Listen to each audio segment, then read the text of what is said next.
Maybe there's a question, because it's more like we're already talking. And we said it's a little bit more like a seminar. So maybe the immediate question.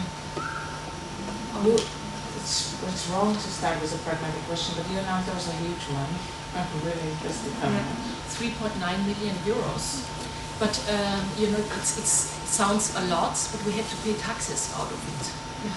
So this is so more or less half. More or less half of it were available for Projekt Migration, and we really tried to have a very small team of colleagues helping to realize it. So it was, in order to have as much money as possible for initiating new projects, initiating researches, having enough money also for DOMIT, as Marion said, to continue working on the history of guest workers and so on. So the budget sounds lots. It was going on for 3 years. But at the end, I think we really had problems not to have a deficit, because at the end it was not so much money as we thought in the beginning. In the beginning we thought, oh my God, we never were dealing with such a lot of money. How can we? What are we doing with this money? But everybody, who knows, that when people are employed, and it was not that they just got an honorarium, but people were really employed and had like 50 or 100% jobs due to the project, which was on the one hand good, but on the other hand it was also, maybe a problem of what we have discussed. What does it mean also to have such a lot of money, and then it is kind of state money, but actually it's not the taxes, even that we had to pay taxes. It was the money that they were earning by selling the airspace. So it was this kind of mobile communication money that the state made. That is the money that the foundation has to give to the arts. I think that's also quite interesting in relation to the first issues that they were dealing with. And this money is, and somehow definitely it's for art project, it seems a lot, but one has to say the Projekt Migration was not just an art project. And if you do research where people are paid, you know that there are specific amounts that you need to have, to just sustain people.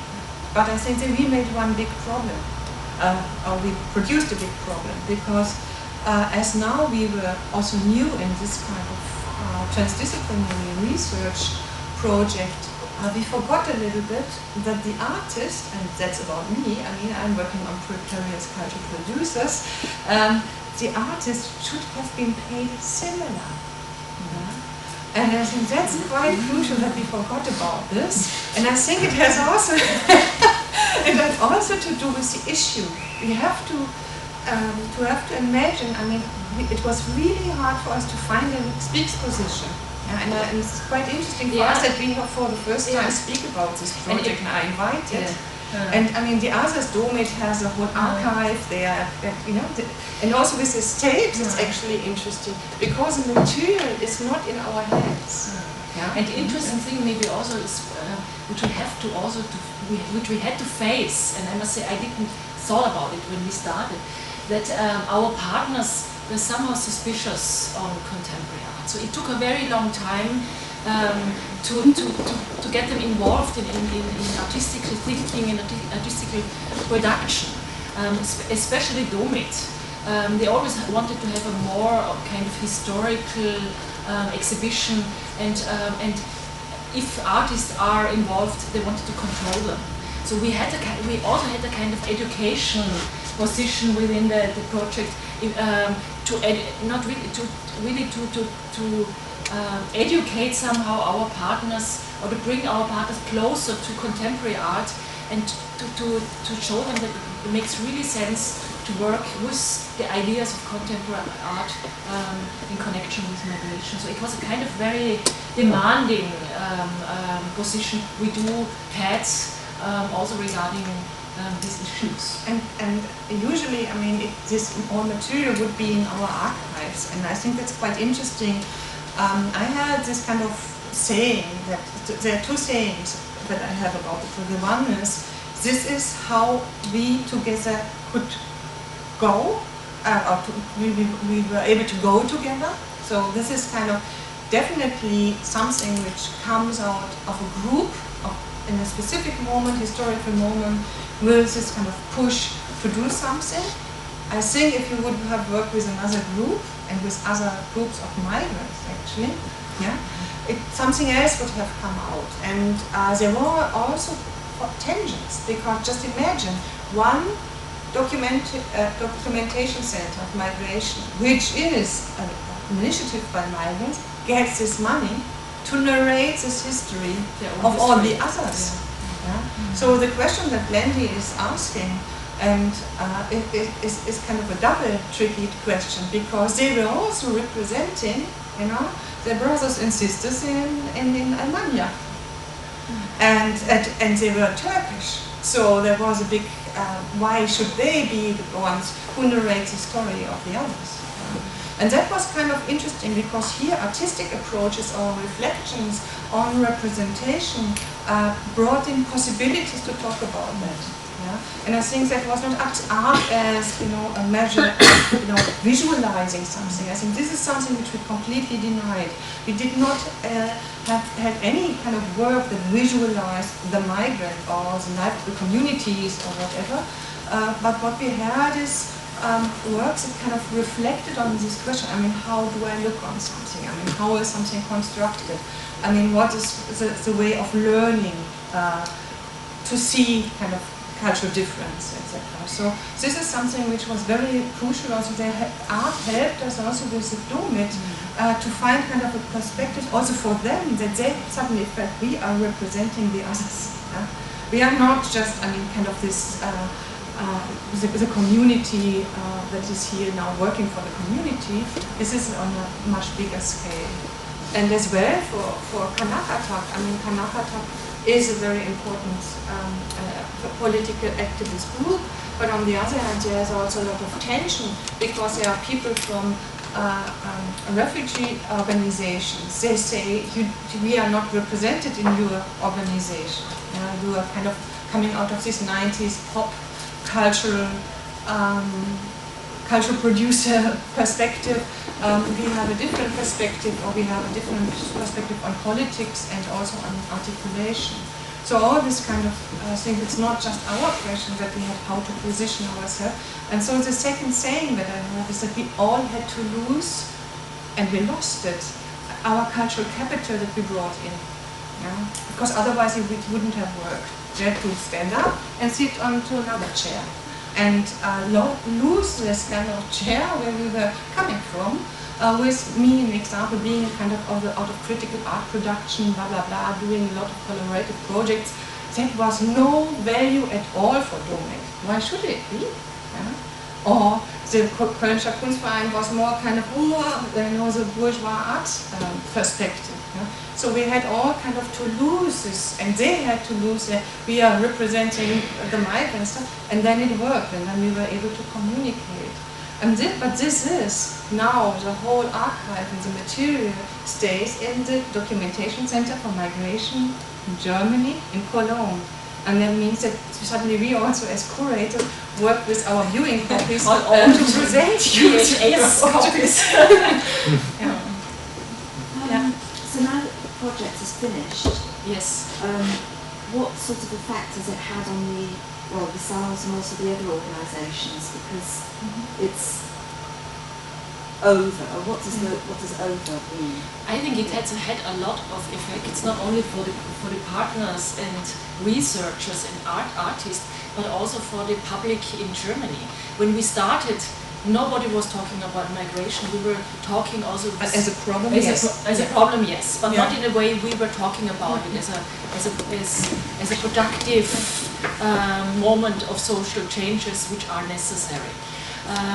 And we were talking with really major newspapers like Süddeutsche or Frankfurter Allgemeine or Die Zeit, really the prestigious German newspapers, and all of them said, yes, it's interesting what you're talking about, but we will wait, we will see. So no, we wanted to have them also as partners, you know. So, and it was really, when we developed the project, we were of course always also checking what the medias are, how the medias are talking about migration, how they are, what position they are taking regarding migration. And it was a very subject which were rarely discussed in the newspapers. But after the project, suddenly it was a really huge issue in Germany.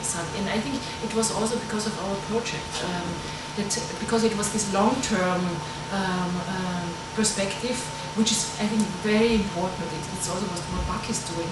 It's very rare that we have this opportunity to work on 3 years on a subject and really address the public all the time. You know, we were really, the people were tired already because they only heard migration, migration, migration. But it was kind of repetition. In a way, of this repetition helped us to make it accessible. And I think if you look now also on the artistic production in Germany, suddenly also this issue became an issue for artists. When we did the first researches in Germany, it was quite difficult to really find works of art which has to do with our point of view of migration. And now there are many movies. In the cinema world it was different always, because Germany has a very strong film scene with alternative film production. But in the artistic world it was really different. And now you can see that many interesting works suddenly appeared out of this project migration. Many artists with migrant background started suddenly to work on their own history. So that was really very fruitful somehow, that this issue was accessible, not only for the audience but also for artists, filmmakers, and so on. And institutional wise, it was the DOMIT. I mean, you might now see the DOMIT is kind of a big institution. It's still a very small place. And when we started with huge ambitions, one can say, small place with huge ambitions.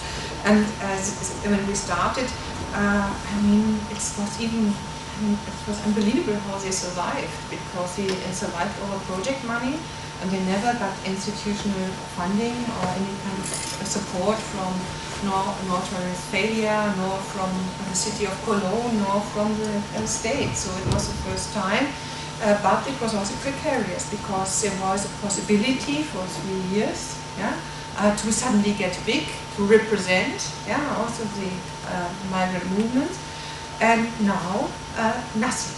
That was the case. And I think that was when Kathrin and me wouldn't have tried to bring the politicians around the table, it would have been like it was. But I don't think that it was just the project migration. It was also because at first, you know, you think you are in an art association, you are dealing with this issue. You know, there are a lot of questions. You know, a lot of question marks. It's a state, it's a question of things.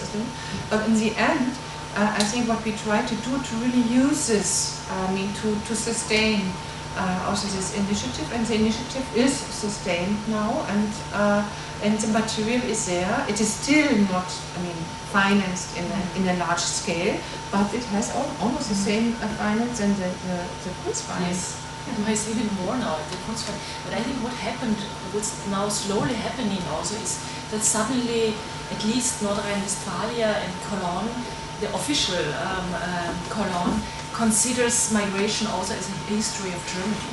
When we started, it had, for the officials and also for the majority of journalists, it has nothing to do with Germany and the history of Germany. So it's not an issue of Germany. I think that changed also now, that more and more people suddenly are aware that this is a history of Germany, of Europe, and so on.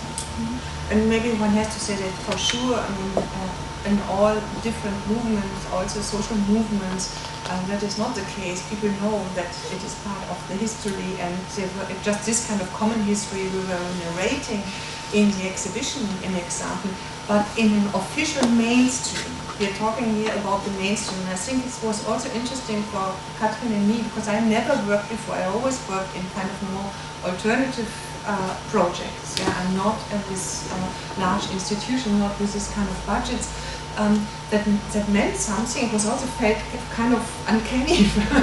And then in the end, I think it was very good, because for the first time also this kind of people who worked since years on this issue got kind of other public voice than they had before. So went out of their closures and into kind of a more mainstream sphere. And for me it was a very good experience. I was afraid that it could go wrong, but it was very good, because it was in that way much more political maybe than this kind of small thing that we did. And you must imagine that all of us never worked together. So Yeah. we came together, all of us had different stories, different point of views, different desires, different ambitions. And suddenly all of us had to work together for 3 years. And I think it was, for me, it was also a success that we didn't split. There were some moments where we had heavy problems, but I think it was also the personality of two of us, that we were, as Marion said, that we were able to take also the other chair, and forget our backgrounds and try to understand what our partners want. Can I intervene here? Something that Bina hinted at in her introduction. And well, Kulturstiftung des Bundes is an independent foundation, but it's at the arm's length of the government, right? The way you describe it, the Projekt Migration was given credibility even by being commissioned by the government. If I try to translate or imagine this kind of situation in the Netherlands, now that's the discreditation, right? If art producers take up commission by the government to deal with a social issue, is usually to neutralize this issue, to bring it away from a problem area to kind of area of, we live together happily ever after.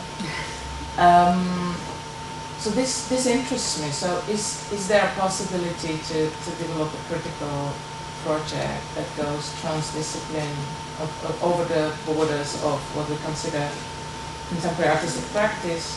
Is it possible to retain criticality even if it's a governmental commission? Yes, for sure. One of the main effects of transit migration, there's also a website actually where you can look at, is that the people in the research politicized other activists in the regions where they were researching. So the Frasanito network was for a few years a very active network in anti-racist manifestations and actions in the southeastern European part, actually, but also in Spain. They're connected with the Estrecho people, etc., etc. But this is activist networks. Yeah? And I think that here, at this point, what we can, I think, now speak openly. It was not in the idea and the concept of the Kulturstiftung. They really disliked it. And they were so suspicious about the project, and I think that was also on our shoulders. And it's good that we were a strong woman, because sometimes it was really, it felt awful, because they put us under pressure. They disliked some of the people that we were involving. They were too political. We had a very strange meeting once in Cologne where the people from the Kulturstiftung went out and were kind of really upset, etc., etc. And we said, no, this is the way we have our practice. This is something we stand behind the people that we are working with. And I think this is the only way to do it. And the state money is everywhere, in every institution, in every university, in every school. So the public sector is state money, and we are all working always in the public sector. So you are not just outside states funded money. But I think in the end there was something which was for me is harmful, because this project should have been traveling around Europe. And there you see that they did not support it really in the end, because they were not agreeing with having that traveled over Europe and didn't give the money for it. Yeah? So I think here we have a big This is something which I think is harmful for the project. Really, it would have been good to bring this to other countries. So this is sort of censorship at the end. I don't know. We didn't really fulfill. They had also imagination how such a project should look like, and they always thought it would be a lighter project a project which tells you a lot of stories, how migrants are living and surviving, and suddenly became also political. It was mainly a political project, and that was, I think, also the Kulturstiftung had a lot of problems with the government, because also for the government at that time there was the Green Socialist coalition, which was maybe a little bit more positive for us, and what also we have to say that this government declared for the first time in the history of Germany that Germany is an Einwanderungsland, an immigration country. It was 1998. So we were working a little bit in a different context. But I think it's for the Kulturstiftung it was a really, really complicated project. Now, after a few years, they're very proud of it. I think if we would now push it again and make an exhibition out of this exhibition for as a traveling exhibition, I think we could do it. But we had, as we described it now, we had a lot of we needed a lot of energy, because we had so many different people who had their imagination on the project, who had their own perspectives in this project. It was not only the migrants, the artists, the theatricians, it was also the Kulturstiftung des Bundes, the politicians, the Kunstverein, the art people who only wanted to have art and no documentary material. So it was a kind of really tough, emotionally also very tough project, but very interesting, because we saw how umkämpft, how strongly, how many people are thinking this subject is their subject, and they fight for this subject, and no one else is allowed to fight for it. Is the project reviewed mainly as an art project, or what was, or was it? No, but I think sorry that only a few. But I think that's another interesting thing.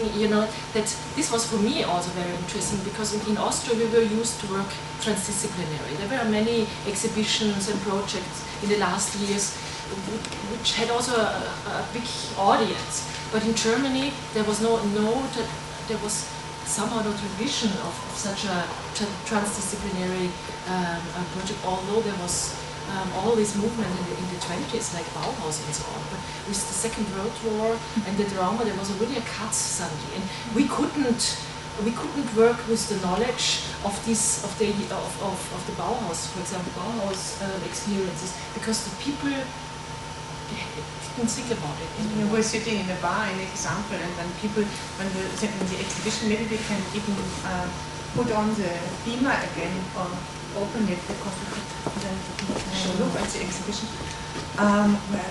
Really, I mean, I don't know, they were shocked, and you were sitting in a bar on a table and saying, how dare you to combine documentary material with artworks? Why not? I mean, what is the big problem about it?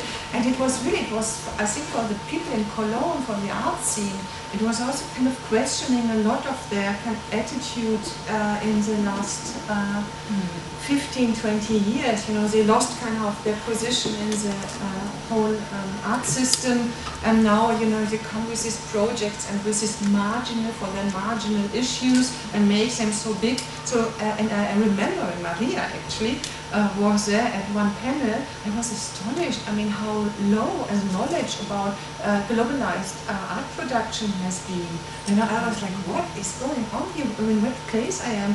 Cologne. I'm coming from this area. I'm coming from the Ruhr area. I was born there. And I was like, what's going on? I mean, the time stands still. They were even not into kind of debates on, what is happening in young art practices, And I was really astonished about this. So this was also a double problem that we had. There was a talk that Barbara and I did, and we just couldn't figure out a way of connecting to the audience. No, nothing. There's no language to translate the practice we had, the kind of understood format or something like that. It was quite interesting. Yeah, it was really interesting, yeah. Well, I had a question about audience. Yeah. I was thinking about it. I was wondering if there are ways that you guys tried to conceive of the public that you were seeking out and also producing at the same time, that included the migrant communities that you were involving in the voice of the project, but also if you were conceiving them as the audience in some way. Aha, okay. Maybe two things.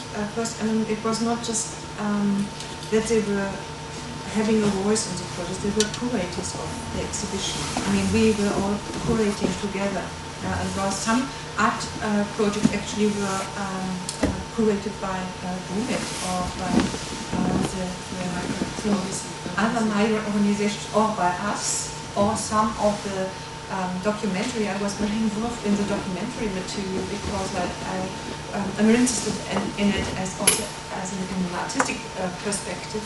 And so it was not that they were just having a voice. It was we were working together on a project and producing an exhibition together.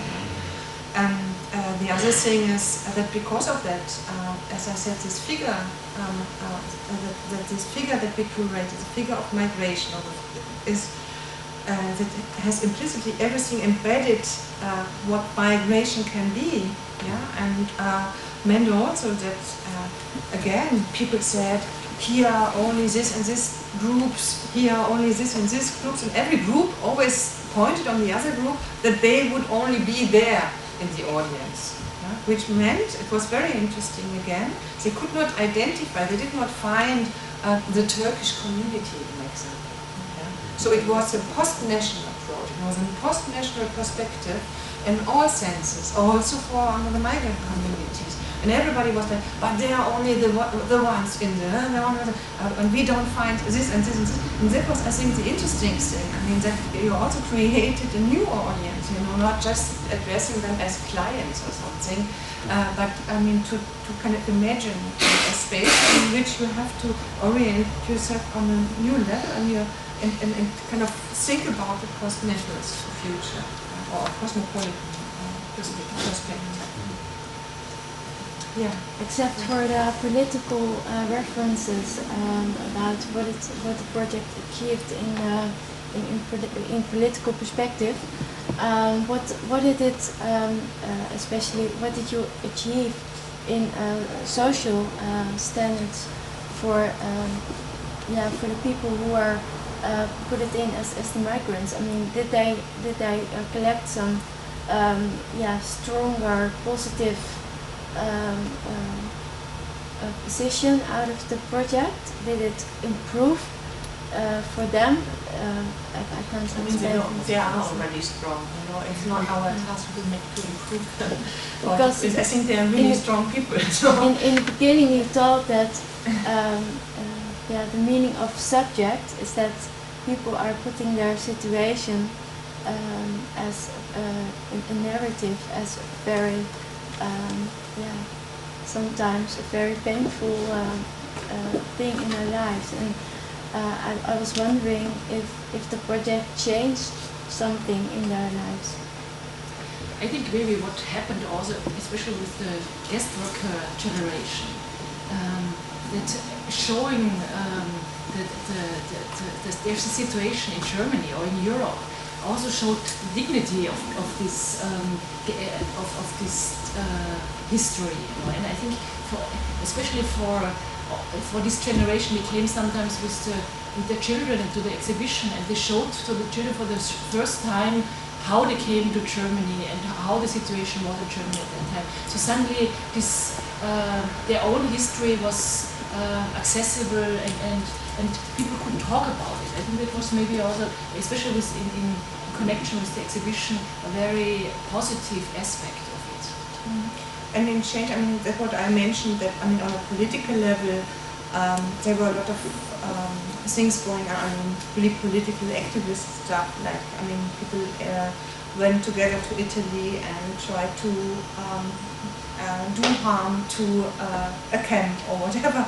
I mean, there were these kind of actions, but they were not represented in the show because it was not to say, I mean, hi, we are great activists, but out of it, and because people are already organized, you know, it is, and also refugees are organized, and it's not that, I mean, we as a majority society, I mean, this is already, I mean, this kind of whole construction, I mean, in this kind of caritative Christian idea that there is, you know, the person or the people that we have to help, and I think it is to support this kind of networks, and I think that is one of the aims of the project, to support the people that are already working on the issue, and not to have this kind of concept that we help. It's not, and it is not our task, because there are people who are really doing this. There are refugee, there are sans-papier organizations, and I think that is more the question. I mean, for me, that was in the end the question, because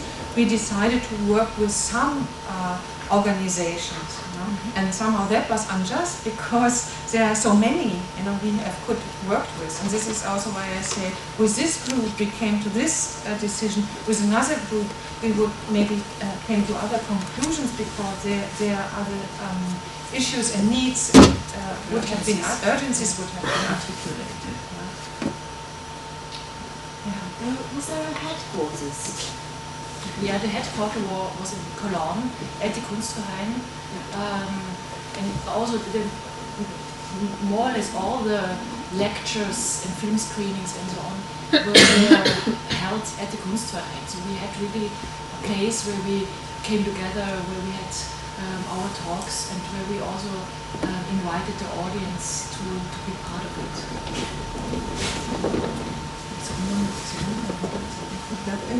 Erstmal in die Ausstellung und dann noch ein Video. Oder, do you need a pause or should we go on? It's okay, you just go on. I have one question. Yeah. Several times you referred to the figure of the migrant, and I'm a little bit confused of why and how did you kind of decide to go for this, let's say, this kind of disposition to approach the project, because when I try to translate this for myself in relation to the video that you showed, what the video is interesting that you showed is that in fact what it does, I think, it displaces the voice, as you referred to. But what happens is, although the voice and the singing of the artist are lip syncing, but the voice and the figure do not coincide. Yeah. In fact, they contradict one another. And what we know, of course, with the way media in general approaches the migrant or the foreigner, or is usually the one figure or the politician that represents the whole country. It's a language problem, I'm sorry for that, because it does not mean the figure as one figure. Mm-hmm. You know, it means a concept. Yeah. It does not mean a Figur der Migration, is something as, I don't know how to translate it. It is not something which, you know, is formed as the migrant. It is a concept, and maybe I have to clarify this one because it's very important. It has not directly to do with the blending concept, but it has something to do with research. When I said that people in the guest worker system, the post-war guest worker system, cross borders, or as clandestine as well, not just as the ones where the state thought we can take them and then we push them back, but as kind of active, involved in subverting the rules, in changing documents, and women who were pregnant weren't allowed to go, to leave. They changed the urine reserve, and you know, it's all these kind of practices. And this means that in today these people would be called illegal migrants. And after '73, you know, when the recruitment was stopped in whole Europe, the asylum system was invented. Then people were called asylum seekers. First they were guest workers and they were asylum seekers. But in the research you find that There were asylum seekers under the guest worker system, because under the guest worker system, Spain and Greece and Turkey were military had military dictatorships. So people were somehow refugees. You know? They were in exile, and they used the system of recruitment to move and politicized in the countries where they then went and organized themselves to democratize their societies from the places where they actually went, maybe to Germany or to the Netherlands. So, I mean, all these kind of concepts of guest worker, asylum seeker, illegal migrant are expressions to govern people. Different conceptions to hinder people to cross or to control them. So we don't accept this kind of notions. And this is where we say that this is a concept of migration that we were thinking of, in which all these kind of figures takes place at every moment. So this is, I'm sorry, it's really language for me. The figure does not correspond. Good to ask. You suggested at some point of the presentation that you had to argue before the scientists the value of a work of an artist on the same subject. What essentially interests me is how to argue this, because what it comes down to is how the knowledge is being produced, and essentially the pursuit of truth versus what is it that we pursue when we produce knowledge in art. So I would actually be quite interested in the argumentation of, how to explain a hardcore social scientist that the work of Harun Farocki has equal value, but that's no problem. Okay, so how about Rosemary Troclo? Very good. Just have a look on Rosemary. So how do you explain that was the good thing, maybe just to start, and then Marion can continue. I think the good thing was in our case that we have had 3 years. So when we started, we tried to discuss together artworks.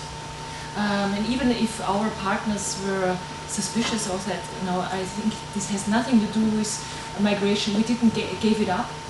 We just waited for a while, and then if the discussion was fruitful again, we brought it into the discussion again. And I think a lot during all these discussions and workshops, we went on the countryside several times when it was really very complicated to be together for 3 days without any possibility to escape, in order to really discuss deeply also ideas of artworks and the value of the artworks. And I think in some cases we didn't succeed, but mainly it worked out. And at the end, we were quite in a stressful situation. In the end, we also said, okay, we are the experts. You have to trust us, and we think that's important. That this work is in the exhibition, and as soon as it was in the exhibition, all our partners then really said, yes, you were right. We didn't see it when you showed it us on the monitor or in the catalog, but in the show, in the dialogue with the documentary work, or the dialogue with other artworks, it really makes sense. But maybe, if we go through this one hall, we could. This is this image of this private image of the car, where a lot of people say, how can you show this? Can't you?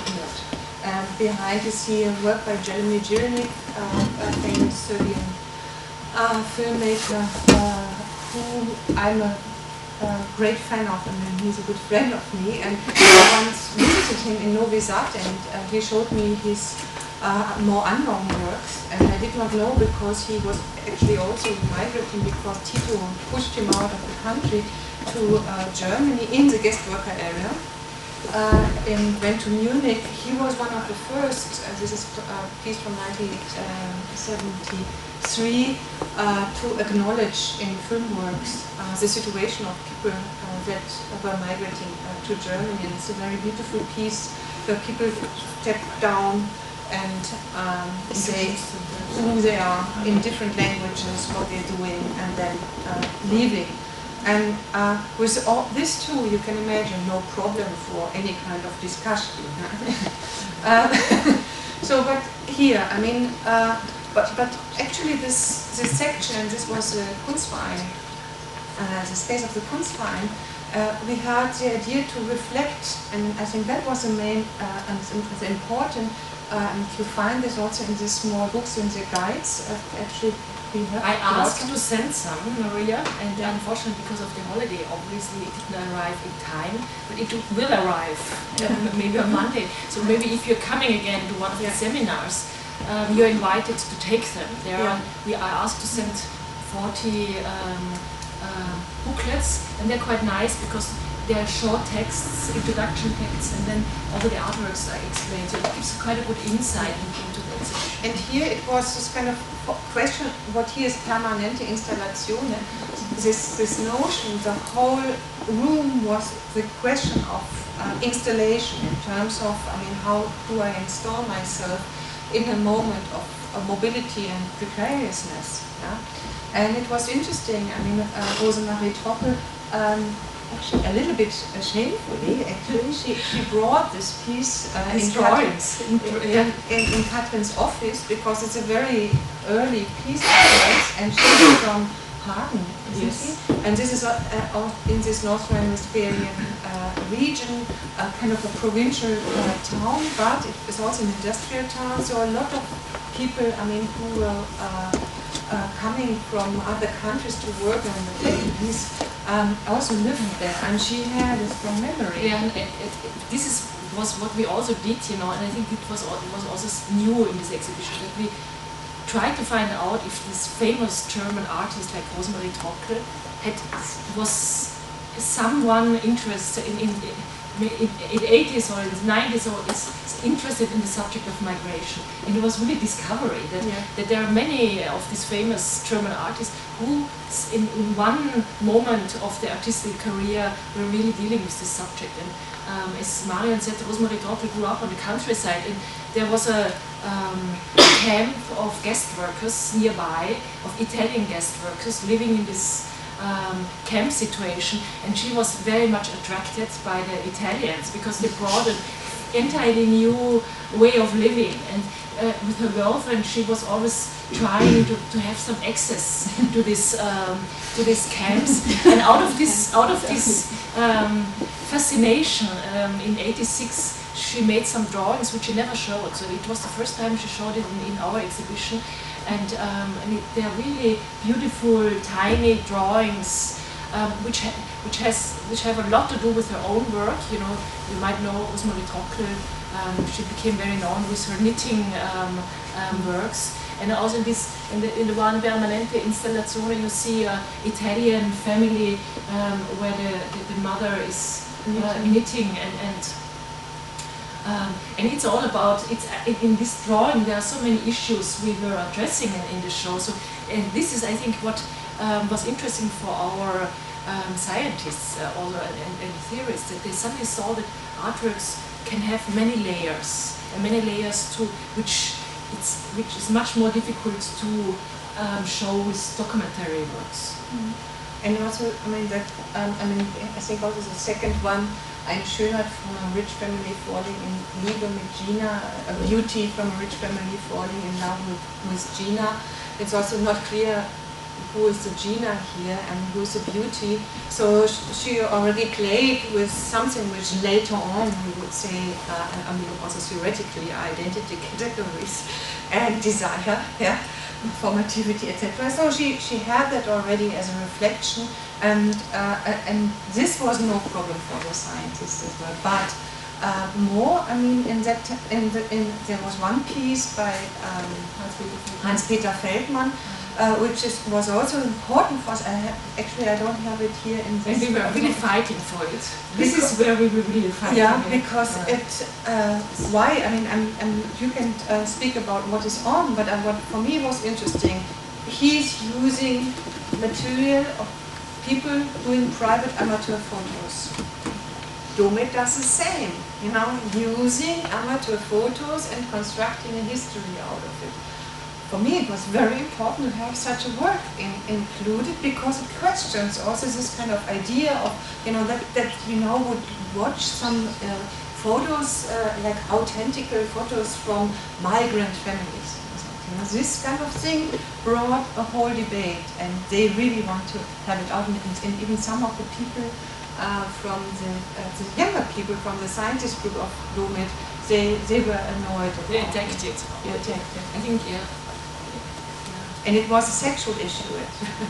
Yeah, it was obviously someone has sent a photo roll to Hans-Peter Feldmann, and he developed the roll, and out of it came photos of a couple. You see a white woman and a black man in a garden, standing in front of a flower arrangement.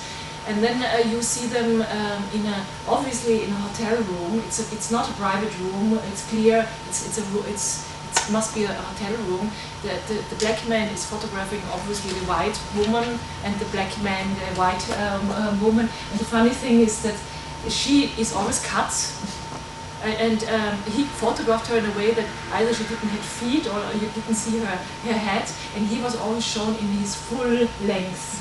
And the third pair of photos is showing them, each of them in the bed, naked in the bed. So the black man lying naked in the bed, and the white woman lying naked in the bed. It's very intimate, beautiful images of the 70s. I think the fashion looked like of the 70s. And I mean, this kind of question of maybe also sexuality and also queer identities, that was with this work. I mean, you had Hans-Peter Feldmann, this, and a video. I don't know if I have. I'm sorry, no, I don't have. It was a video by two experimental filmmakers, actually, which was on the Gay Hane in Kreuzberg, which is a very important manifestation of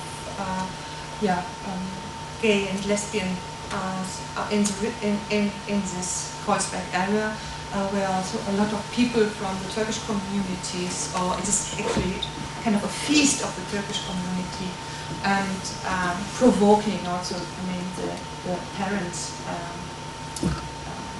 culture, and it's a very important feast. And so it was that was also something for us, that we tried to that there is not just one position with this figure of migration, or this kind of concept of migration, but that there are conflictuous positions that people take, and with or without migrant backgrounds, and that they identify or not identify, and that it has different reasons. And to show this was also going through the whole exhibition. I do understand the transformation of the narrative of the people, but in each quality kind of sub piece of the project, was it your intention to change that role, and did it work out? I mean, I don't think that you are there to help people, but did it actually transform their? It transformed us all. Yeah. We are different after the project. Everybody of us is different. I'm not the same as after the 3 years. And did it change also the things? Yes, it changed everything. Yeah.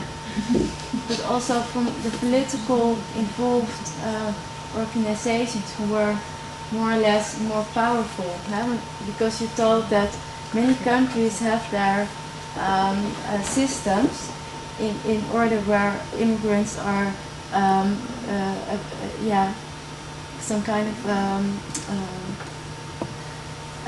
een onderdeel. Wat heb je in het Engels? A part of. Did it change the system also? I mean, did you in the beginning you talked about the political organizations who were involved, did you have this kind of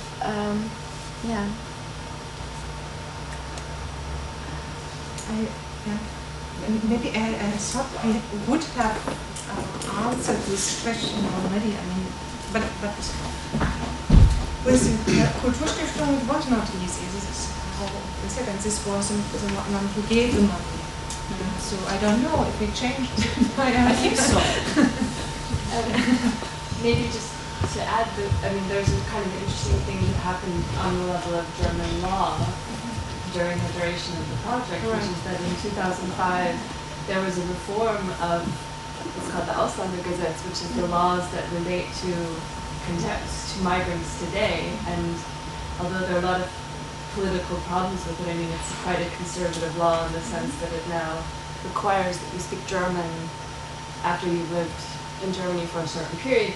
It also is kind of the first time in the laws where the government actually admits that the Gastarbeiter who have already been in the country for over 40 years, some of them actually aren't going back. So it's the first time that Germany makes official a kind of integration policy. And that happened over the It started course of the earlier. It project. started in '98 That's when already, and yeah.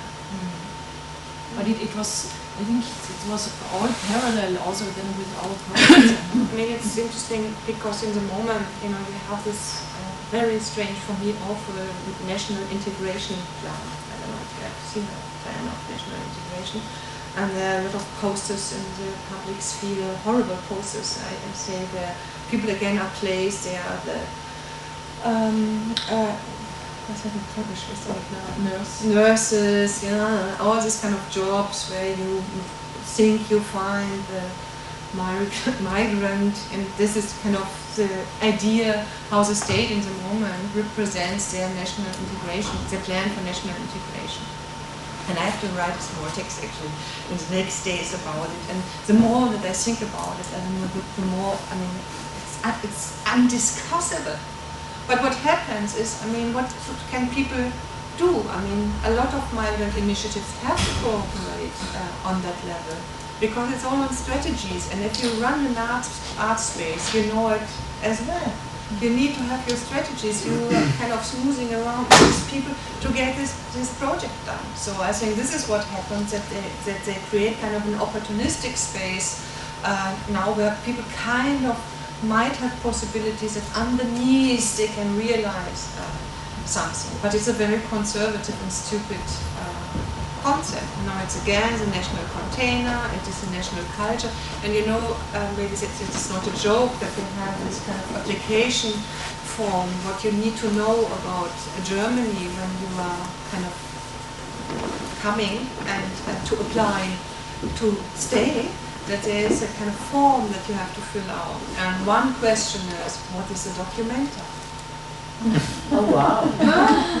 So art made it. Yes. So this is kind of the question that you need to know when you come from Nigeria. What is it? And then you say, I know from Nigeria, it's okay in Weso. I think we will not manage unless, until Bucky gets on such a question. No, but then, how do you think that, this is a question maybe back to you, how do you think you would change politics with such a project? I think, we are talking about the possibility that we can shift speaks position and we can change discourses, and can influence public meaning, etc. But I think, it would be much too much to think that you really, in the moment, change a political agenda. I don't think that is possible. But there are a lot of small initiatives that experience the same. Do you think, you mentioned that actually the universities haven't very little written about migration. You actually found out that the subject wasn't really developed. Specifically in Germany, and specifically also on the history of migration after the Second World War. And it's we were astonished. Yeah, but it's really interesting because we had a project which we both initiated. We asked an Austrian experimental filmmaker to work with the Tatorts crime series. You know, the Tatort, maybe you know it in Holland as well. It was a concept of the German TV, which was created in the 70s, late 60s, beginning of 70s. And one of the idea of Tatort was always to kind of address the contemporary situation. And to deal with the contemporary situation in this format. So we asked Gustav Dahlsch, the name of the experimental filmmaker is Gustav Dahlsch, to work with Tatort. And he did enormous work. He looked, I think he watched hundreds of Tatorts, because you can imagine from the 70s until now, there are many series were produced. But he said also it's interesting, in the 90s, I think he said there were only 11 Tatort movies dealing with the subject of migration. In the time between 2001 and 2004, there were over 50. Suddenly it became an issue. But until middle of the 90s, it was not an issue in Germany. It was neither an issue in the universities. Not it was an issue, but it is the way it was an issue. Yeah. I think this is very important, because it was an issue, I mean, out of questions of integration, problem, etc. It was not, I mean, not in the sense that you would know it in the UK, an example, I mean, but it is also, and the knowledge changes because of struggles. And I mean, because of the struggles, then the intellectual work changes. And I think this was what was a little bit missing. And I think here, the project brought something new. Because also with this book, in which, you know, all the kind of perspectives, you cannot, in Germany, you need to make this a reference. So everybody who is now working on that issue needs to make it as a reference. And I think that's good. And this is why it is so big, because we said it needs to be really heavy. We cannot make now a small brochure or something. It needs to be heavy, and people need to know this is something which you have to acknowledge. But actually, I would really like to go a little bit through the exhibition with Kathrin, because we always but maybe I can do this and then you go on. Yes. This is interesting because I said this kind of concept of migration. In Germany, it is almost impossible, I mean, to think about the working barrack or the camp without having a direct link to the Holocaust. So it is a very specific situation when you start to show images of people being in barracks. And we did, I mean, not we, and the we is a larger we, it's not, deny that this is just the same story. There's a genealogy of that kind of technology which was invented in colonialism, etc., etc. I mean, to build this kind of camps. And it's a technology to control people. But it's a spatial technology, it's architectural spatial technology. Okay? And so what we did, and this is for Germany not possible to do this on a representational level because of this Holocaust background, to compare these different forms of how people are placed into camps and barracks. And also to show this is with it, because you cannot really see. You see here is a structure of kind of an actual temporary camp. You see this on the glass of an actual camp in a sports place, in a school. Here you have the VW barracks in Wolfsburg that are given to the Third Reich. And then you have also this kind of strange postcards that the VW factory produced for the migrant guest workers to send to the families, and it is factory images, so already very strange. And then you have a private image from somebody living in such a barrack. On the other side, we had also kind of this kind of plan. So what we try to do on the one hand is to say it's a problem to represent this, And let's try to think it from an architectural level, and to combine Grundrisse, how's the name? Urban space plans. Architecture. Development. Yeah, architecture plans. Yeah?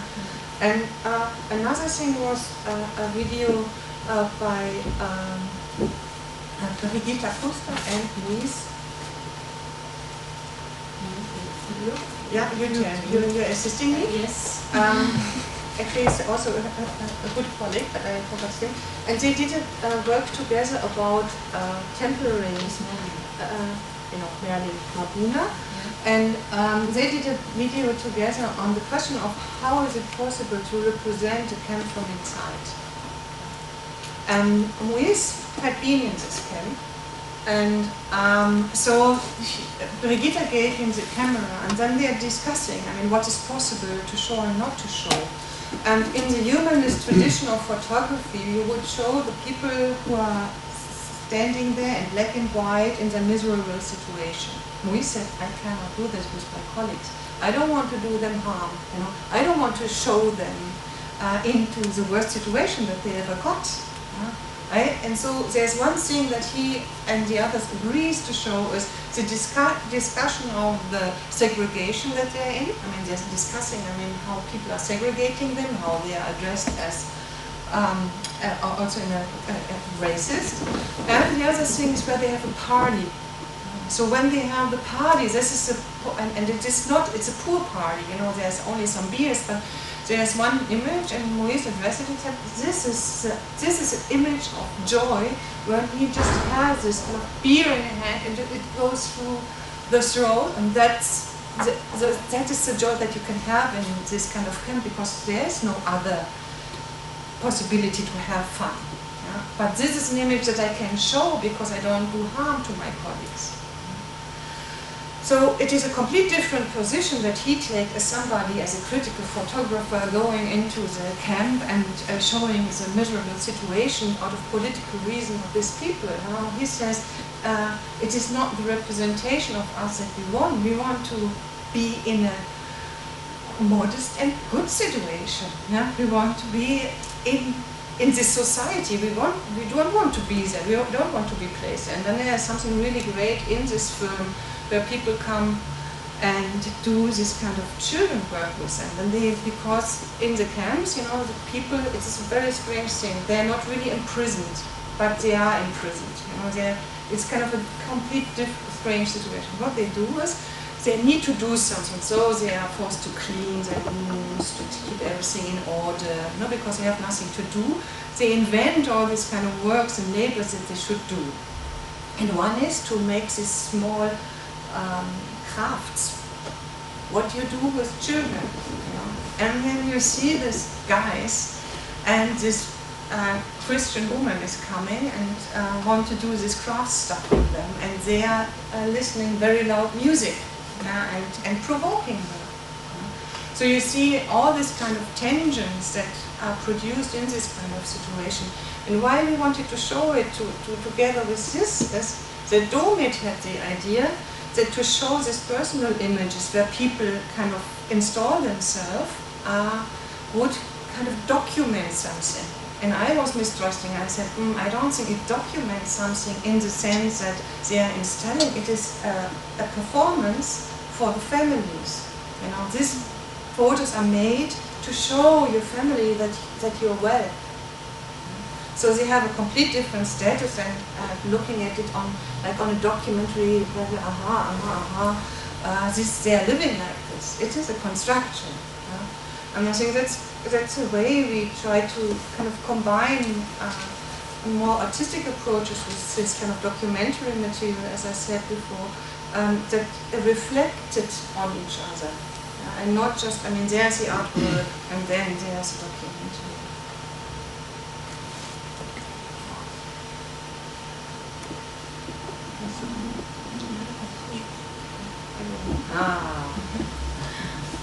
This is still this plate, Projekt Migration, is still in Cologne. So if you're visiting Cologne, you will still find it on this building. We never took it down. The exhibition was in several buildings.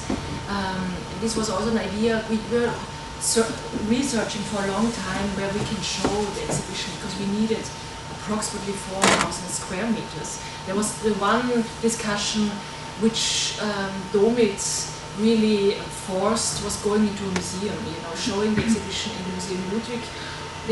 We were more into having the idea going into the city and having some spaces which could work as exhibition spaces, but which have to do a lot with the everyday life. So at the end, we found in Cologne there are many empty spaces, as in many West European cities.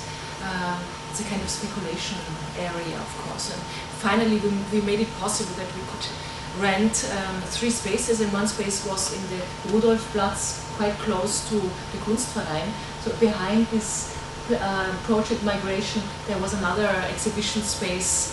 Yeah. Go on. Weiter. Sorry.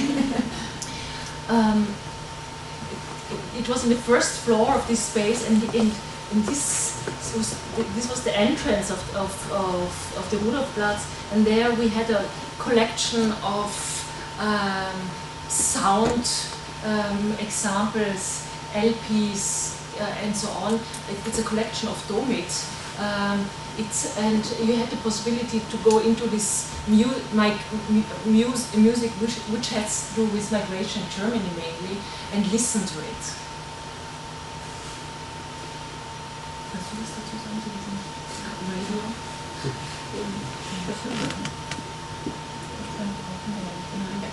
You see David Brandy. And that was also maybe something about the exhibition making, which was very helpful for us, because we both have never done, generating such a exhibition. Generating it with documentary material, thinking about forms of display. And we asked 2 colleagues, Julie Old and Martin Beck, to assist us. And they were not designing somehow, but they were assisting in terms of, we were telling them our narrations that we had, that we built up, how we would try to tell the story. And here, in this building, it was, how was it called?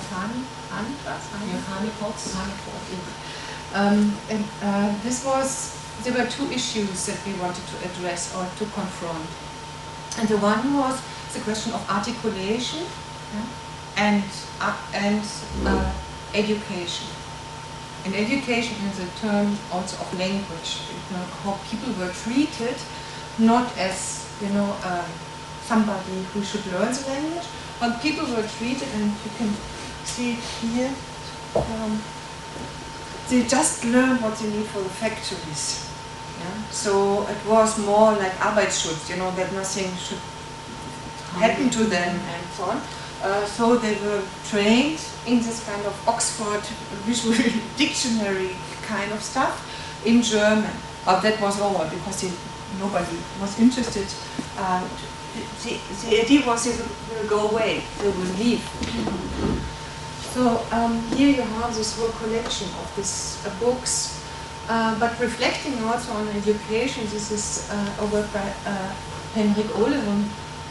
He's reflecting also on the space of the school itself, on education itself, and how it does construct this kind of national identity, as well as the whole concept of the other, etc. And this was funny because, I'm going back, he used this billboard, not billboard, it's not a billboard, it's board, or blackboard. It's a blackboard.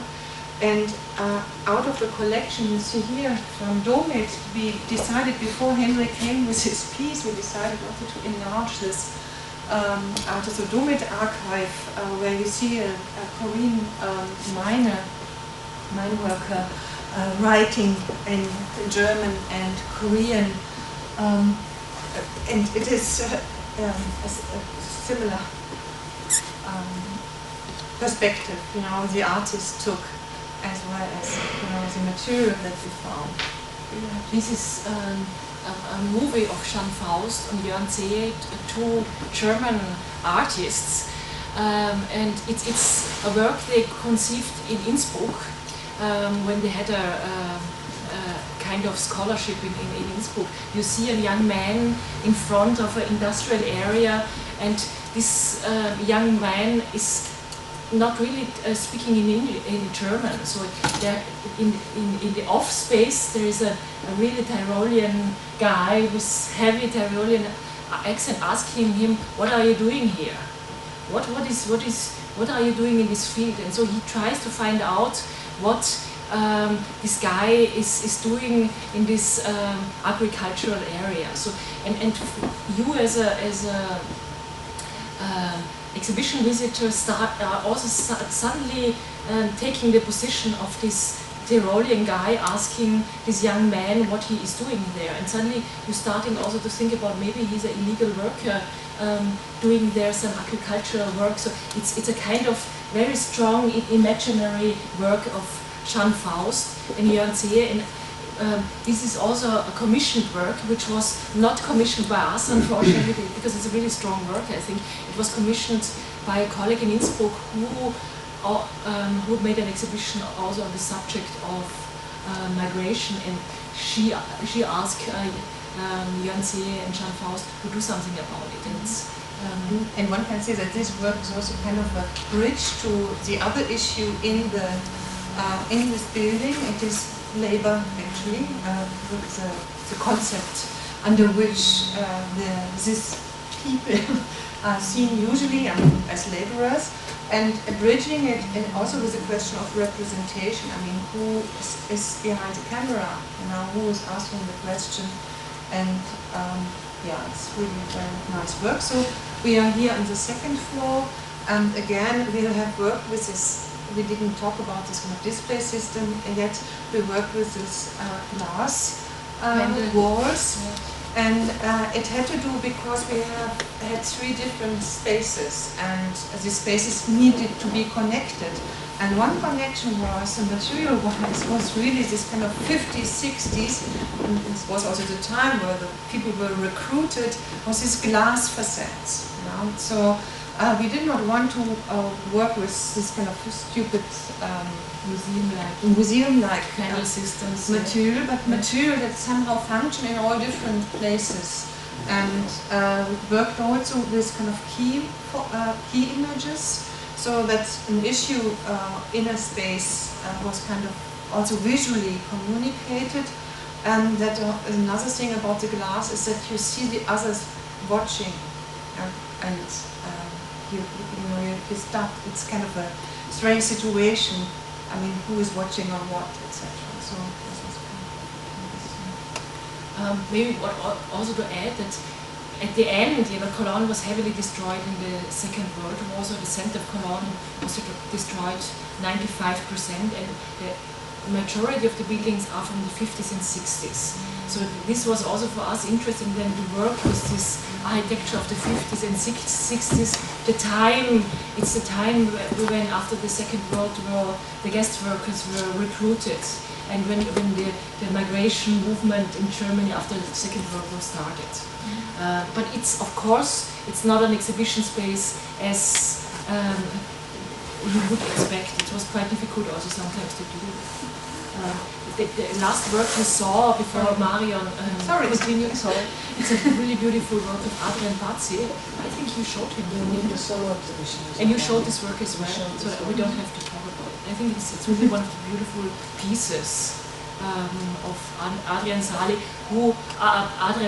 who had also migration knowledge. He emigrated from Albania to Italy, and it became one of his key issues in his artistic work. And it's again on how to get visual, I mean, how to represent, etc.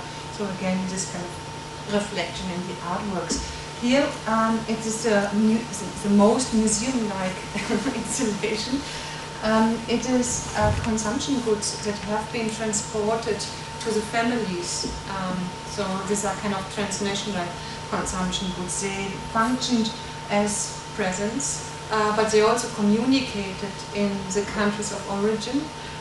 They produced also desires, or they were just dysfunctional because there are a lot of stories where did not where the electricity, the plug, did not work, so the Bügeleisen, the iron, was just stood in the shelves, etc. So they communicated as, I mean, they had a lot of meanings.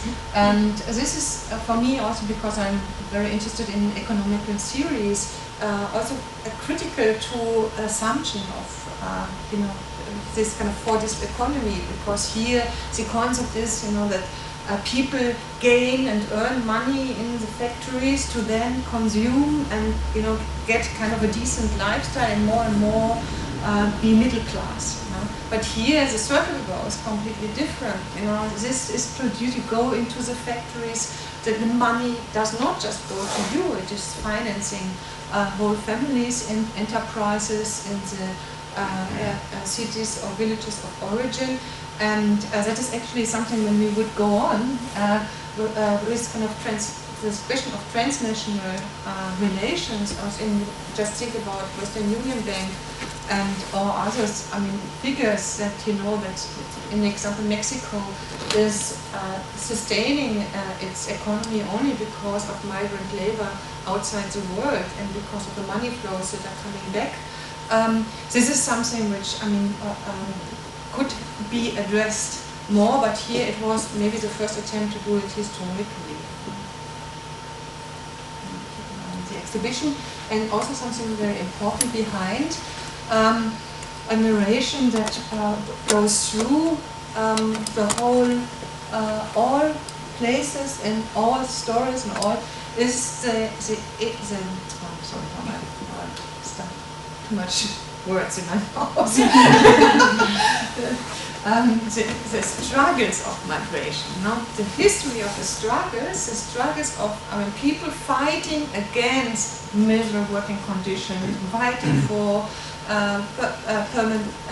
permits to stay, fighting for kindergartens, fighting for old schools, higher salaries, etc. is also something which usually is not in the representation of the history of migration, and that was also something out of this super archive of Rhomberg, because that is material from the people, and so we made that go through all that kind of issues. Maybe we could show a few books. Can you show it now? It's a film. Maybe we finish this, Kathrin, and then we show it. This is Tatort, which I mentioned. It's the piece of Gustav Deutsch. As I said, he worked with over 100 Tatort series. How the idea of migration, or the subject or the issue of migration was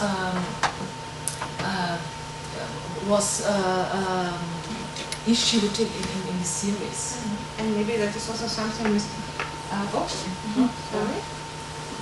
something with these places that we took that are in the middle of the city and are part of this kind of fabric of this post-war German cities.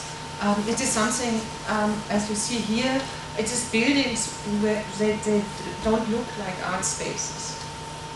And to go in does mean something. I mean, you have to decide, but it's not this kind of, you know, I go into a museum. I go just into the exhibition Projekt Migration in something else. And to be in the center. There's a nice text by Mohnis Abdallah about his member of Agence Immédiat in Paris, and he wrote a very beautiful text. I mean, that it is about the center, you know, not to put into the margins, but to say this history is in the center of the society. And this is also why we took these places, and it also means that it's a common history. If it is in the center, it is not just the history of migrants, but of Germany. This is a little bit strange photo, sorry. No chart? No, not this one. I go further on it. I need to start here.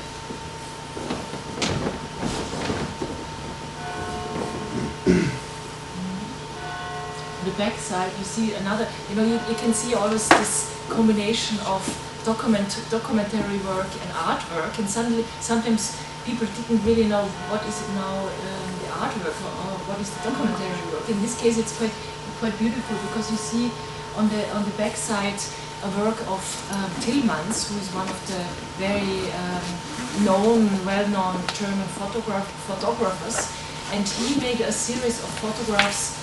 89, he photographed the Polish market in Berlin, and this series was never shown. He never developed these photos. He just documented it in one of his catalogs, and we asked him if he would be interested in showing this piece in the exhibition. And he suddenly discovered his own work again. It's a little bit a similar situation than with Rosemarie Trockel, who suddenly remembered herself that she was working with the idea of guest workers, and with her fascination on this guest workers situation in her hometown. So Tillmans' work was shown in this third space together with documentary work of Domit again. No, it's deportation class, and it is, maybe some of you know it, in the 90s it was an initiative. Actually there were political activists and artists involved, and did this kind of campaign against Lufthansa and the deportation of people. I think they are still fighting with because of using the graphics and the CI, but I think they have some good lawyers, so it's quite okay. And maybe about this building, what the issue of this building was, on the one hand, the beginning, the recruitment, so the starting point for the exhibition, the post-war situation, and the actual situation, the border regime today. So again, I mean, also you see that we did not try to make this kind of narratives in terms of chronology, but in terms of, I mean, what does relate with this other? Where do we find genealogies much more than any kind of historical concept? And this is also super material about the DDR. This is the first time also that is really a great work of Domit, that they researched on the, how do you translate that? The contract workers, yeah, on the contract workers. They did with brotherlands of communism. They did this kind of contracts that they would educate people in the factories of the GDR, and then they would be,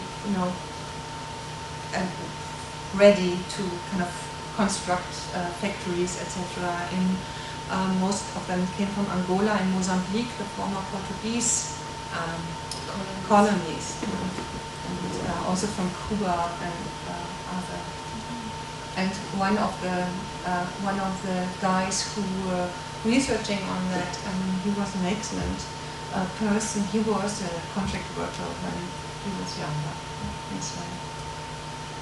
And that's also interesting. This is also kind of this transnational relation. We tried, before we met, we both said this kind of transnational perspective could have been much more into the show and into the material, but we tried with all the documents to bring it in. It was hard because for the migrant organization, for sure they are interested in kind of politicize the national perspective. Yeah?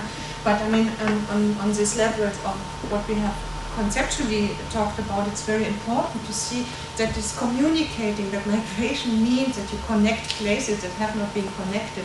And this material about the Mozambique contract worker fighting for getting rent, not rent, salaries, no,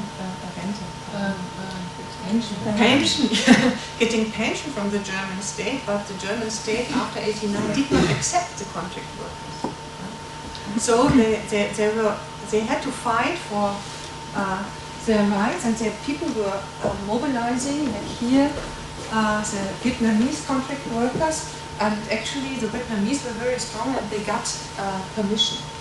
But in the Mozambique group did not organize it in that way, but they started to organize in Mozambique when they were deported to claim their rights from the new German state. So it's just an example. I mean, how to show maybe that migration is really connecting, that the fight does not mean it takes place on the national territory. Yeah, this is also a very interesting film, very short excerpt of occupation of a church by the Roma in Cologne. I mean, this is the cathedral. Yeah. And it's interesting because we know this story from the sans-papiers in France, and I did not know. I mean, that in '92 they already did this in the cathedral in Cologne. And it was a huge march. It was also against deportation because after '89, the situation for all these people, I mean, relating to the former Balkans, etc., etc. I mean, they were suddenly losing their rights in the West German and in the GDR situation. They were kind of accepted, but with this new construction of the state, it was not a new situation. So they were fighting. This is another Austrian experimental filmmaker. The interesting thing for when we did research was that in Austria there were more artists dealing with the subject than in Germany, especially in the experimental film scene. And this is a very important film. I think it was a very important film also in the exhibition. It's called Passagen. I think she finished it in the somewhere in the 90s. She used found footage material, film material of private persons who were making films of their holidays, of their journeys to somewhere, and she connected it with material of journeys of refugees, but also emigration of Jewish people who tried to escape Nazi Austria. And the third layer was that she were interviewing these very old people now who were living in Caracas or in France or in other countries, were asking them how this emigration took place and what their memories are. So suddenly, then you see films, holiday films, and you listen to a person who is telling you how difficult it was to cross the Austrian borders in '39. So it became a really intense, created very intense moments. And connected also already narrations and layers and questions of representation that we have mentioned before between tourism and migration, between these figures, concepts of migration. It was kind of a key piece for us. Yes, and this is the last room. This is on mapping. Last room, I say we are almost through. There are much more to see in the exhibition. This is how I try to bring images that you come through. There's also almost now historical piece by Christian Philipp Müller, who did for the here on the wall for the Austrian Pavilion in also '92, I think. Yes. And so that was one of the first works, artistic works, that were dealing in the 90s with this new construction of border in the situation after '89. And he was showing graphics that the Austrian Emperor has, with the Academy of Fine Arts, a Vienna artist commissioned to make this kind of graphics of the border regions of the empire. You know? So it was kind of to map the places where the empire ends, in this kind of arty way. And he combines this with the performance, or combined it with the performance, where he again, as a tourist, crossing illegally the green borders of Austria in the time of '92, where still, Slovenia, etc.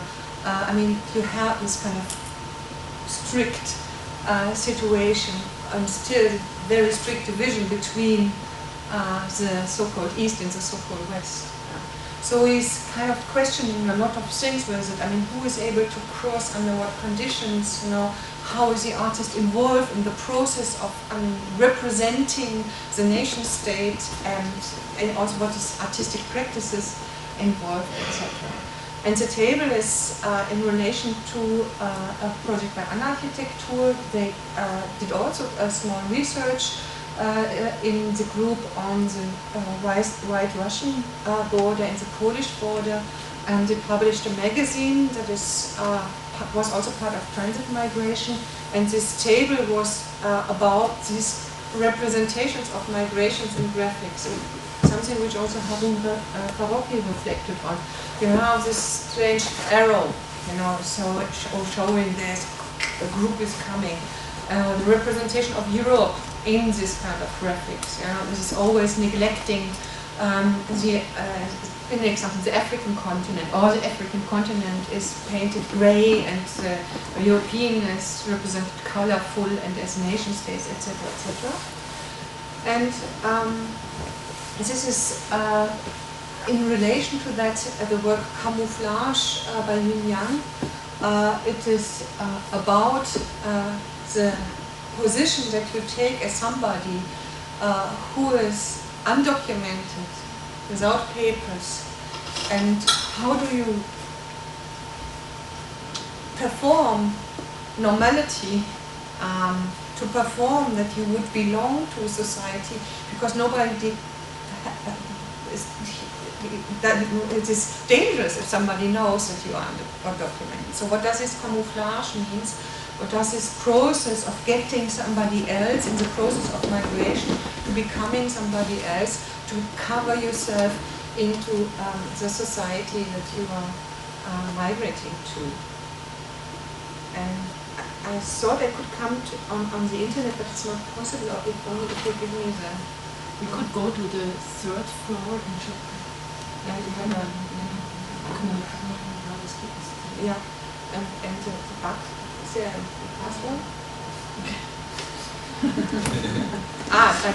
Cannot do it like this because everybody knows the password. Okay, we do that. It's only that I don't know it. Yeah.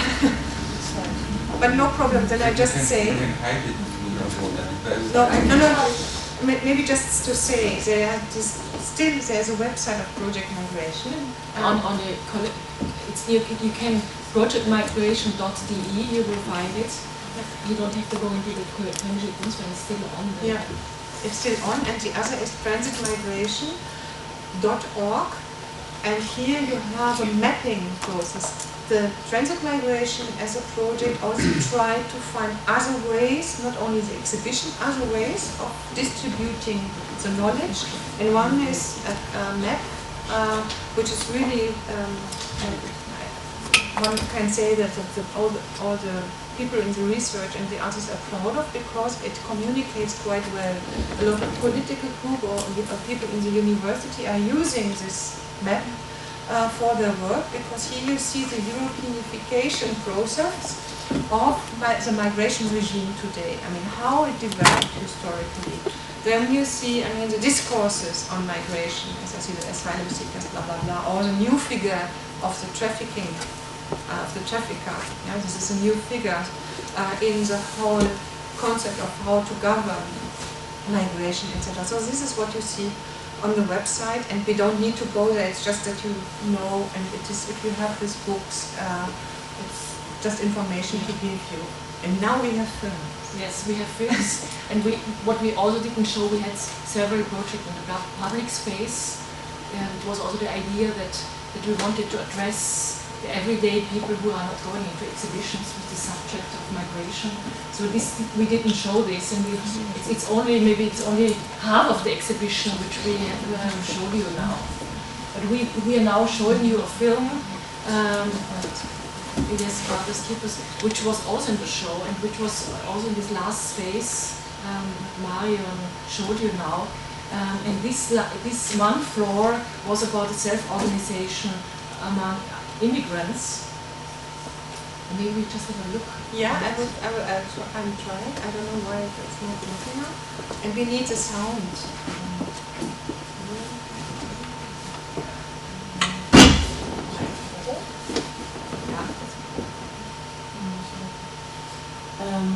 Marion, Kathrin, how long is the film? Because I wonder whether we build in a small break or we go and break afterwards. We can. It can be very shortly. I mean, this is a music video.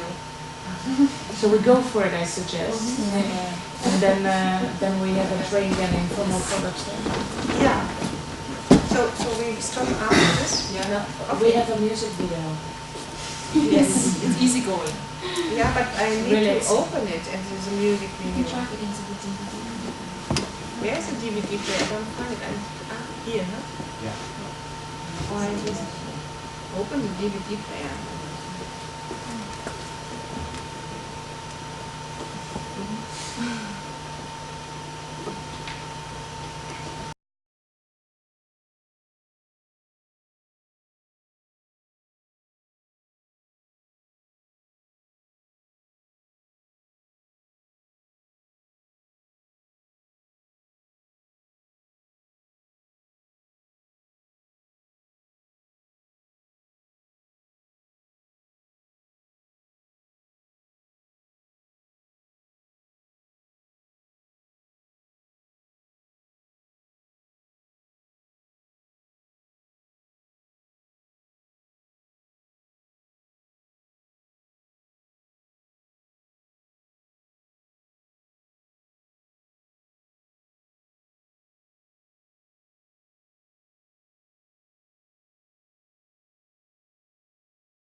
this is Brothers Keepers from 2001.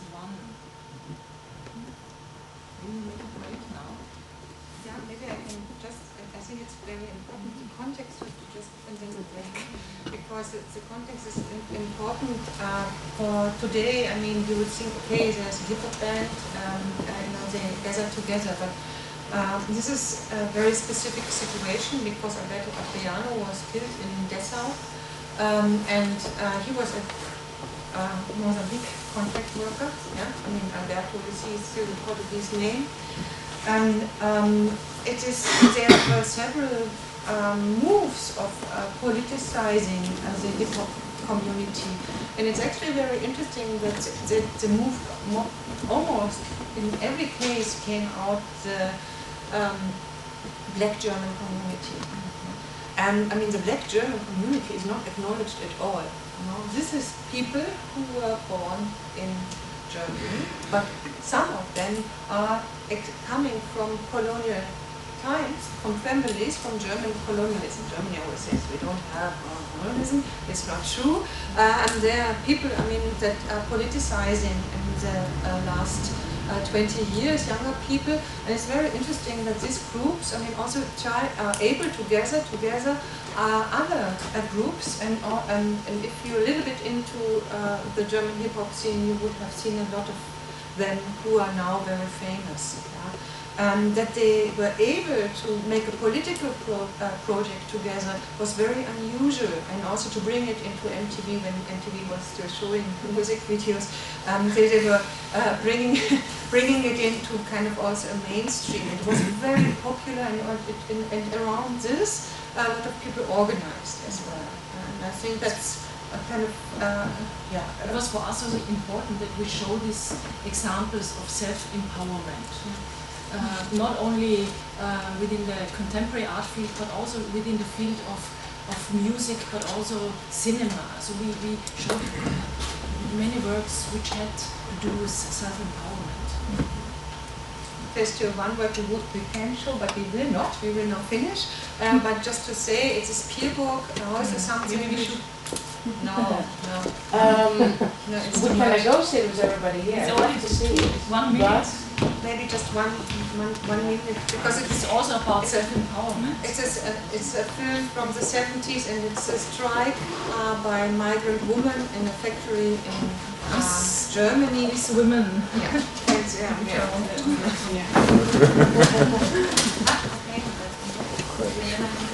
Just 2 minutes.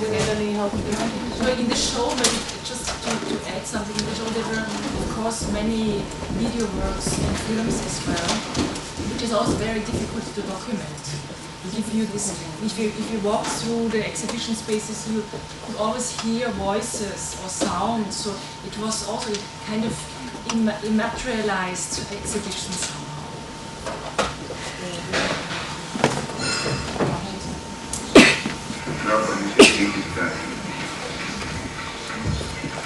Die Arbeit aber ist oft so schwer, dass Männer nicht in der Lage sind, sie zu schaffen. Wir alle sind als Abhängige des Kapitals zu produzierenden Robotern geworden, ausbeutbar in 2 Kategorien, Frauen und Männer. Nur gemeinsam werden wir im Kampf die jetzigen ungerechten Gesellschaftssysteme beseitigen können. Der Kampf bei Kirburg und andere Kämpfe in Schritten zum Sozialismus.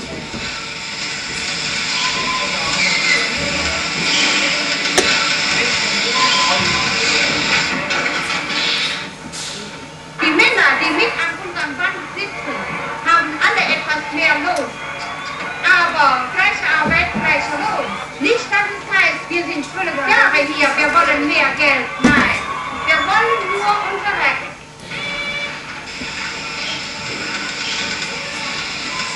Schon 1970 hat die Arbeiterin die Lohngruppe 1 weggestreikt. 2 Tage vor Pfingsten 1973 die Kolleginnen streikten. Sie fordern. Erstens. Lohngruppe 2 muss verschwinden. Alle Frauen in der Lohngruppe 2 sollen in Gruppe 3 umgruppiert werden. Zweitens. Die länger im Betrieb Beschäftigten sollen höhere Löhne erhalten als neu eingestellte Arbeiter. Drittens, da es im Betrieb keine sauberen Arbeitsplätze gibt, soll jedem eine Schmutzzulage gezahlt werden. Viertens, alle Arbeiter, Frauen und Männer, sollen pro Stunde 1 Mark mehr Lohn bekommen. Fünftens, die Frauen an den Sondermaschinen sind in die Lohngruppe 5 umzugruppieren. Sechstens, die Zeit, die für diese Versammlung verloren geht, ist zu bezahlen. Siebtens, sämtliche Frauen, die hier im Betrieb schwere körperliche Arbeit leisten, müssen endlich wie Männer bezahlt werden. Achtens, Entlassungen wegen häufiger Krankheit haben zu unterbleiben. Neuntens, Überstunden dürfen nicht ungerecht verteilt werden. Zehntens, wenn sich jemand krank fühlt und zum Arzt gehen muss, soll er einen halben Tag pro Monat ohne Verdienstausfall frei bekommen. 11. Einmal im Monat ist ein bezahlter Tag als Hausfrauentag zu genehmigen. 12. Das Fahrgeld muss wesentlich erhöht werden. 13. Wir fordern die sofortige Entlassung von Vorarbeiter Freiberg und Personalchef Bieker. The film goes 30 minutes. It's an excellent film, and it was a lot of research because has never been shown. It was shown in that time to politicize in other factories, and was shown with the material that the people shot photographs, films, etc. when they were striking in the factory. And it is very touchy when you see it in the end. It's a very touchy situation because they inhabit the factory.